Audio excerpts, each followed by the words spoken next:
Hello everyone! Today I'm going to read La Princess Storybook Collection. It's very long and actually I've read this book before and it's very good. It's very good, yeah.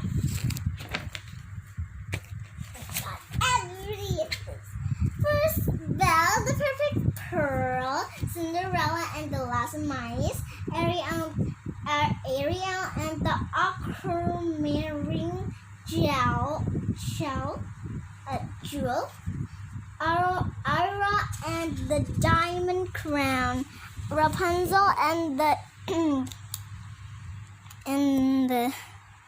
Jewel of the Crown, Miranda White Ride. Okay?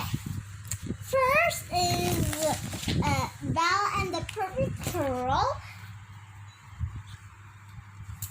Okay, what do you suppose is behind these doors, Chip? Belle asked. The enchanted teacup. Books, Chip replied. Belle laughed. I mean, what kind of books, silly? Belle flew open the door. I knew it. More beautiful adventures, tucked away, forgotten, maybe even unread, she said. It was that the Beast didn't use the library, but when he did, he always read the same book. My library is your library, he liked to remind Belle. Read and enjoy any book you find. It hadn't been long since Belle had agreed to stay at the castle to return for her father's freedom. But each day she was getting to know the Beast better. She was starting to think that he actually cared about her happiness. So Belle took the Beast at his word and made herself at home in the library. On many days, she spent hours there, reading book after book, losing all tracks of time. Belle considered books priceless as treasure. So when she took a break from reading, she gave the book special attention. She asked for the duster to help her dust them. She placed fallen books back to the shelf. She placed flat any fold page. One morning, Belle noticed the Beast had left his favorite book lying on the arm of his chair. That's not good for the bidding, Belle said. She picked up the book and closed it, then turned it over in her hand. Although the feather cover was warm, it was beautiful, volume with decorative gems on its past clad. Chip, look, she said, pointing at the pearls. There was an empty hole there full. One should be. Thought Belle. How long was it been missing? Belle looked around on the floor. encased. It had fallen out just then. Chip helped her search. I found something, he called. There by the library door was a single perfect pearl. Let's see if it fits, Belle suggested. She dropped the pearl into the hole in the glass. Just right, Chip said. But the pearl has loosened and won't stay. But I have an idea, Belle said. This book is obvious your master's favorite. I'll mix it up a bit at a time. As the finishing touch, I'll retake the pearl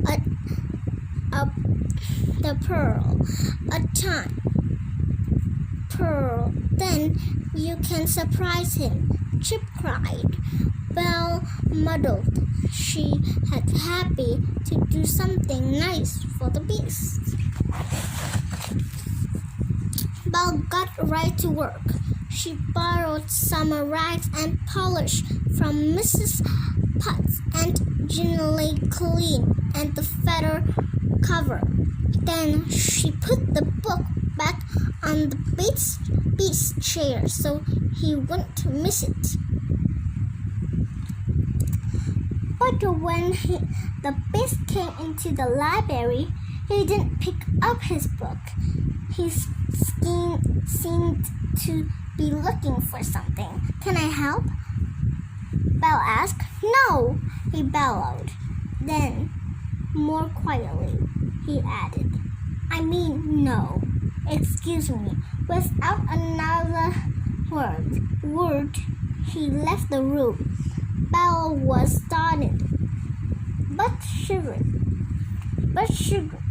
it off, assuming the beast had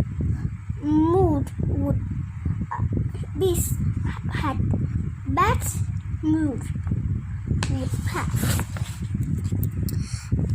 The afternoon, Belle did some more work on the book. Carefully, he smoothed out rumble page and polished the past class. I can see myself, Chip said. Again, Belle put the book back in its place on the beast chair. Later that evening, Belle passed the beast in the hall. She smiled and stepped it to greet him. Good evening, good night, he sampled, hurrying by. Belle stood there, a bit sundered. He hadn't even glanced her way. Is something the matter? She wondered. The next morning, it was time for Belle to add the pearl, but she wasn't sure she was ready to give the book to the beast. She had been so crunchy the day before. What would he be like today? She wondered. Just then, the beast burst through the door. You, he cried. You've had the pearl all along? I've been everywhere trying to find it. Well, why didn't you say so? Belle should shout. Then she tossed the pearl onto the table.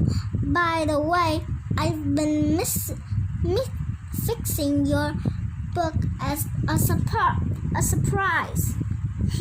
The beast was shocked. He looked at the book. He picked up the pearl. Then he smiled and began to laugh. Belle stormed towards the door. Wait, the beast said. His scandalous voice made Belle stop and turn. I've been working on something for you too. In the beast's hand was a lovely advertisement pin. It's been in my family a long time, he explained. I wanted you to have it, but first I had something to add. He placed the pearl on the pin. It at the base of the rose. It fit perfectly. I removed the pearl from my book yesterday, he said, but I must have dropped it on my way out, and he looked down. I'm sorry I blamed you. Now it was Belle's turn to laugh. Well, I'm sorry I stole your surprise. Belle pinned the gold rose with the perfect pearl to her dress.